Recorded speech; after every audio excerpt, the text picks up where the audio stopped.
රිටිකලට යන්නේ අපේ ඊළඟ වීඩියෝ එකක් එනවා රිටිකල අපි බලාපොරොත්තු වෙමින් ඉන්නවා කරන්න අපි දැන් යන්නේ ඒකේ වැඩ කටයුතු ටික බලලා ඉන්න කොහොමද වෙන්නේ කියලා අපි වීඩියෝ එකක් ගාදී ලේසි නෑ අපි මුලින්ම ලොකේෂන්ස් බලන්න යනවා ගොඩක් කිව්වා අපි කට්ටිය යන්න කලින් මොකද කිව්වොත් අපි යන්නේ සාමාන්‍ය මිනිහෙක් කියන විදිහට නෙමෙයි නේ හින්දා අපි පොඩ්ඩක් බලන්න ඕනේ කලින් අපි බලලා ඊට පස්සේ ආයෙ එනවා වීඩියෝ එක කරන්න ඉතින් තමයි අපේ සාමාන්‍ය යන්නේ වොයිස් ඉතින් මේ වීඩියෝ එක ඔයාලා මේක දාති නම් බලලා දෙයිද නැති වෙයිද කොහොමද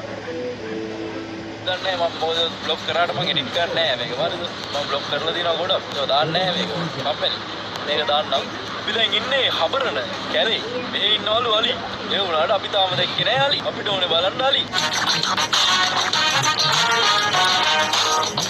අපි ඉන්නේ ශුෂ්ක කලාපය නෝනේ වියලි කලාපිය හදවත් අපිට දැන් පේනවා වියලි කලාපේ ඉන්නේ උනාට අද රස්නේ නැහැ හැබැයි හරිද අපිට හොඳයි අද වැහැලා වගේ ඒකින්ද very nice අප්පඩ වැව් තියෙන හැමදාම මේ අපේ වැත්ත අපි කලාපු ලයිෆ් නේ බ්‍රෝ අපේ වැත්තේ වැව්වේ වලුවේ මේ වැව්වේ මොකද කියනවා ඉතින් පොඩක් තාලා චීටි කරලා ඉන්නවත් පුළු මේ පාරේ හැමදාම වියලි හරිද